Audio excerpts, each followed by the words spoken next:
Gaanong kahalagang matutunan natin ang kasaysayan ng panitikan sa panahon ng mga Espanyol? Mga natutunan ko ay ang panitikang sa panahon ng Espanyol ay nagbibigay daan sa pag-unlad ng panitikang Pilipino sa pamamagitan ng pagpakilala ng bagong wika. Ang Espanyol ay naging wikang opisyal at panturo na nagbibigay daan sa pag-unlad ng panitikan sa wikang ito. Pagpapalaganap ng Kristyanismo. Ang pagpapalaganap ng Kristyanismo ay nagbibigay ng bagong tema at paksa sa panitikan. Pag-usbong ng bagong anyo ng panitikan. Ang mga dulang pasyon, komedya at moro-moro ay ilan sa mga bagay anyo ng panitikan na umusbong sa panahon na ito. Pag-aaral ng mga akda ni na Francisco Baltasar, Jose Rizal at iba pa na nagbigay ng halaga sa pagpapayaman ng panitikan. Kahalagahan ng pag-aaral ng kasaysayan ng panitikan sa panahon ng mga Espanyol.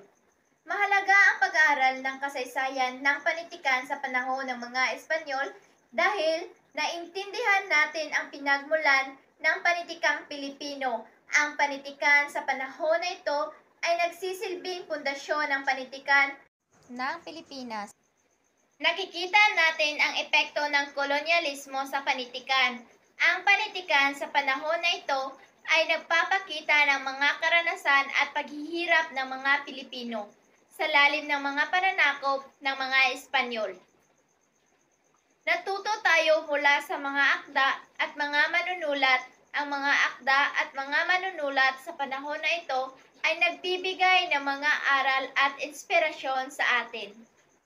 Dahil ang pag-aaral ng kasaysayan ng panitikan sa panahon ng mga Espanyol ay mahalaga para sa pag-unawa sa panitikang Pilipino at kasaysayan ng ating bansa.